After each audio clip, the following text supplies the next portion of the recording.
One more recap time.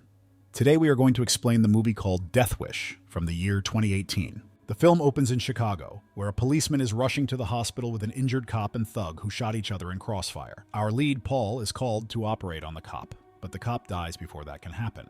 He pays his condolences to the other cop and goes to operate on the thug. The scenes then spin to Paul's home life, where his daughter, Jordan, gives him and his wife, Lucy, the news of getting accepted by her dream college. Later, Paul and Lucy go to support Jordan's football game, where Paul almost picks up a fight with a cranky stranger. When the family later joins Paul's brother Frank at a restaurant, Jordan tells Frank the entire story by exaggerating it to make it entertaining. Once done eating, they walk out and wait for their valet to bring their cars. He brings Frank's car first and steals Paul's house address from his car before bringing it to him. The next night, we see Paul and his family getting ready to celebrate his birthday outside, but he gets called in for an emergency operation at the hospital. When he leaves, the girls bring home groceries to bake him a cake instead. Lucy sends Jordan upstairs to find her iPad that has the cake recipe. When Jordan leaves, we see someone hiding behind the doors. Now alone in the kitchen, she notices the window wide open and also spots muddy footprints. Scared, she starts yelling at Jordan to come down immediately, but the masked thieves immediately grab Jordan from behind, causing her to scream out loud. Lucy starts panicking and finds her phone to call Paul, but the thieves show up with a gun to Jordan's head. The ringleader takes Lucy upstairs to open the safe for them, while the two rookies stay behind to tie Jordan. One of them has dirty intentions towards Jordan, while the other one goes to find the rope. Upstairs, Lucy has trouble opening the safe with a gun to her head.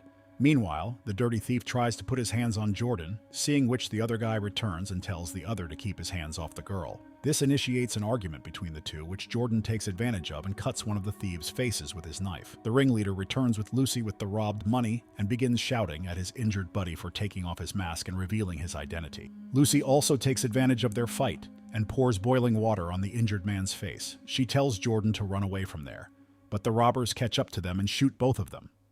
When they're brought to Paul's hospital, his friend breaks the bad news to him about admitting his wife and daughter, who were shot during their house robbery, hearing which Paul's world turns upside down. He finds out his wife has died, whereas his daughter has fallen into a coma.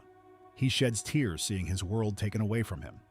In the next scene, Detective Kevin and Jackson arrive at the hospital to take Paul's statement in Frank's presence.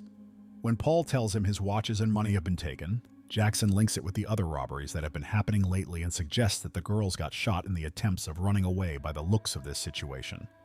Kevin apologizes to him and vows to catch those guys. As a few days pass, we see Paul telling his comatose daughter about Lucy's funeral.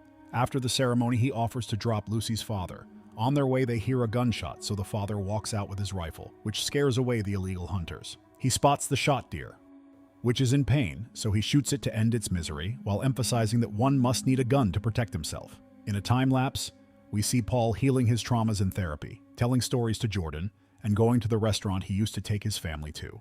He even pays a visit to Kevin and judges he has no potential to catch the criminals, seeing the number of his unsolved cases. That night, Paul watches two street thugs harassing a girl, so he tries to stop them. Those men give him the beating of his life. When he returns home, he watches a gun range advertisement, seeing which he urges to own a gun. He pays a visit to that gun store where the woman introduces him with all kinds of paperwork to acquire a gun, which Paul doesn't want to go through. One day, Paul hoards a gun from a brutally shot man brought to the hospital, unbeknownst to the hospital staff. He brings it home and watches tutorials on how to use it properly. He also begins his training at a gun range to perfect his aim. Frank pays him a visit in Jordan's hospital room, where Paul shares his frustrations about knowing the men who took his family from him are still loose. To let out his frustration, he disguises himself in a hoodie that night and walks in the darker parts of the town. There, he spots two thieves stealing a car. He shoots at the car, which a girl records on her phone from a distance. The person driving the car gets shot and dies, whereas Paul's palm also gets injured with the recoil. He ends up shooting the other thief deliberately, after which he trashes his hoodie and takes the train home, marking the beginning of his vigilante era. When Kevin speaks with the owners of the car, he finds out about the shadow entity who saved their car by shooting the thieves. Kevin also interviews the girl who recorded the entire incident.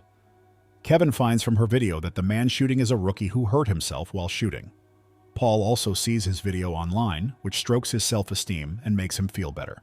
In his new journey, Paul comes across a young patient who confesses that a drug dealer forces kids to sell his drugs for him. When the kid refused to do his dirty work, he shot the kid in the foot. The kid is afraid of his threats, so he tells Paul everything about the drug dealer. So Paul takes revenge by shooting him amidst his dirty business. Kevin and Jackson hear the same description of the shooter from the witnesses, which makes them realize someone has begun to do their job of cleaning the streets. After we see new channels raising questions about the newly emerged savior, Kevin and Jackson are scolded by their captain, who wants the vigilante gone.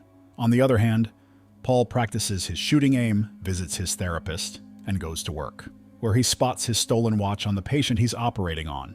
He becomes suspicious, so he goes outside to search the ambulance the patient was brought in. There, he finds a phone, which he unlocks with the patient's thumb and takes back his watch. He goes to his office and where he searches the phone and finds a picture of his house address taken from his car, confirming it belongs to the valet from their hangout restaurant. He also finds the location of a store where his stolen goods are being sold, so he turns on his vigilante mode and visits the store. When he introduces himself on behalf of Miguel, the valet, the owner suspects him and immediately texts a man named Fish, one of the 3 robbers from Paul's house robbery. Paul sees the owner's reflection trying to get his hands on a gun, so he stabs his hand with a dart and points his gun at him. He demands that he has his robbed things back, so the owner takes him to the inventory. Fish enters the store secretly, but Paul sees him in the surveillance and immediately moves, due to which the gunshot kills the owner. Now, crossfire ensues between the two, during which Fish runs out of bullets. When Paul walks up to him, he fears his death and spills his partner Joe shot his family, who works in an auto shop. Fish tries to outsmart Paul and kill him, but a heavy pinball falls over his head, allowing Paul to shoot him dead.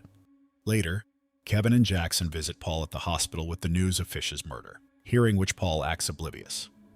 He then pays a visit to Joe at his auto shop where he tortures him into spilling the name of the ringleader, Knox, whom he doesn't know much about. Paul removes the jack from under an elevated car, which falls over Joe and kills him. Kevin and his partner pay a visit to Frank regarding their suspicion of Paul, since 2 of the 3 robbers who robbed his house are suspiciously murdered. Meanwhile, Knox approaches Paul on his phone and invites him to a certain location. Frank pays a visit to Paul's house and uses a spare key to enter. He finds his bullets in the basement and all the mess, whereas Paul goes to the bar Knox invited him into. Knox lures him to the bathroom where he tricks Paul and opens fire at him. Paul retaliates and kills the power in order to run away from there. Kevin finds out about the shooting and visits Knox at a hospital, who's been shot. Knox acts innocent and identifies the mystery vigilante as Paul, who is currently tending to his gun wound at his home. When he goes to his basement, he finds Frank crashing his couch. He demands an explanation for everything and scolds Paul, but he justifies his revenge. Simultaneously, Kevin shows up at his door with Jackson, so Frank attends the door and shuts it on Kevin's face without letting them meet Paul. Now, Paul gets a call from the hospital updating that Jordan has woken up from coma. He rushes there and hugs his daughter, who keeps asking about her mother. With a heavy heart, he tells Lucy died and mourns her with Jordan. A week later, Jordan gets discharged. When Paul enters the elevator with the wheelchair-bound Jordan, Knox joins them, but Paul doesn't recognize him. When they walk out, Knox tells them to take care, which arouses Paul's suspicions, so he visits the gun store to buy a new gun. That night, Frank joins them for dinner. When Paul walks him to the door after it, he senses someone's presence. He immediately hides Jordan under the staircase cabinet, from where she calls the cops, while Knox barges in with 2 of his assassins.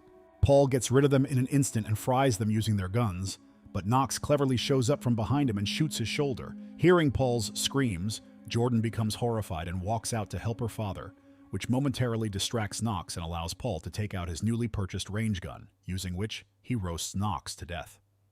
After tending to his wound, Kevin and the cops show up. Kevin inquires from Paul in an indirect manner, during which he confesses everything he did. Since Kevin is a fan of his work and Paul also promises to put an end to his side business, Kevin lets him slide and advises him to stick to saving lives at the hospital. The film ends with Paul dropping off his daughter at her school and walking the streets, where he spots and shouts at a young thief stealing some luggage. Thanks for watching the video. Please don't forget to like and subscribe to our channel for more amazing recaps like that.